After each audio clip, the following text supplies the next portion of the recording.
Hero 6 is a Disney animated film based off a Marvel comic, and it follows this kid named Hero who recently had a tragic loss of his brother as seen in the trailer, so it's not a spoiler, and he realizes that his microbots that he built, his own design, have been stolen. He thought they were destroyed in a fire, but it turns out they're okay, and someone's making more of them, and it's this guy in a weird kabuki mask, and he's got to find a way to stop him.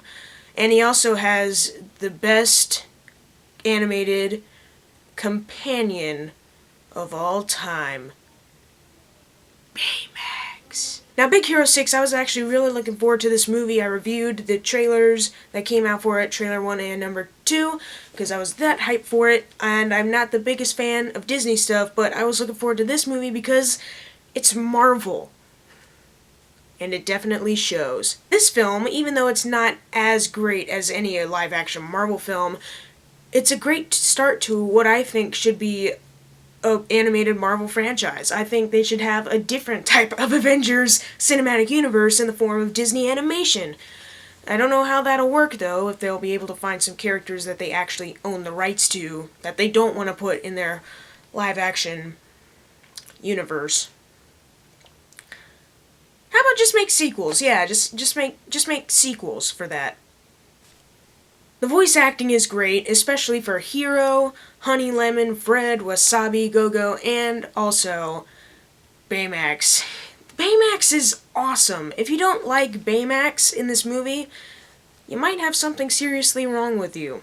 All the voice acting is good. They did a great job bringing these characters to life, and the action scenes in this movie definitely were fun because it's animated. Animated action scenes have a lot to offer, and this, lots of colors, and especially with San Francisco.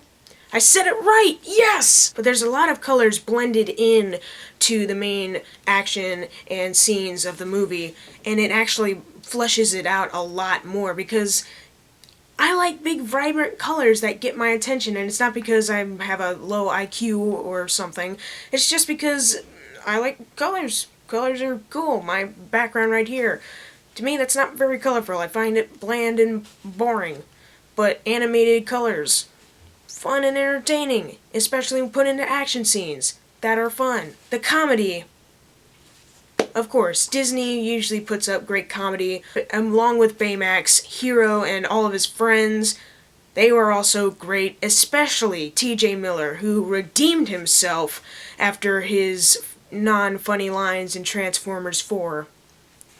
Proud of you, man. And the story, even though there are some parts where I thought it was a bit rushed, because I wanted to see more action scenes with the heroes, you only got to see a few of them, it was actually really, really well put together. And the villain of this movie, the man who wears the kabuki mask, I thought he was going to be very predictable to uncover, like, oh, that's the guy who just saw him here, so that's the villain, right? It turns out it completely flips the tables on you, catches you off guard. Now, despite my flaw that I wanted to see more of the heroes in action scenes, there's one other problem I had with the movie, and that is something happens, and there's actually no way I can do this without spoilers. So I'm going to put a little spoiler thing right around here somewhere, and as soon as that goes away, turn your volume back up. Mute your volume when the spoilers appear, and turn it back up when it's gone.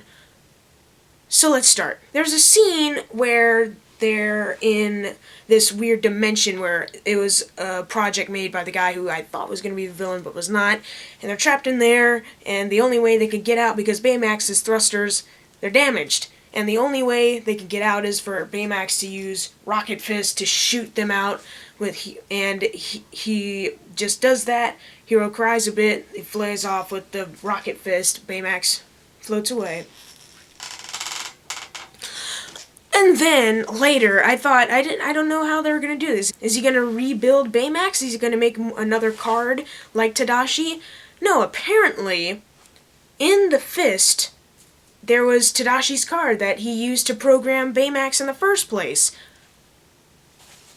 how did that end up there? Because we saw that Baymax's cards are in this portion of the chest. You press a button and the cards pop up. And Hero put in another one that was like an attack mode on it. We saw earlier when Hero took the health card out and just left the attack one in, he turned into a monster. But apparently, he put the health card in his fist, but he didn't turn into a monster. He had that card in him. The attack card. And when that's just left alone, he turns into a monster. But he wasn't, he was just normal. How did he get that into the fist in time, not turn into the bad guy? You might say, oh, maybe he took the attack card out too. Well, then he'd just be motionless. I don't get this. But Big Hero 6, it's a fun animated film, and I think a good start to a potential animated Marvel Cinematic Universe, and I think that could be really good. I'm going to give Big Hero 6 an A-. So if you've seen Big Hero 6, leave in the comments below what you thought of it. Thank you guys for watching. Make sure to subscribe. I'm Jackson Fulcher. See you guys next time.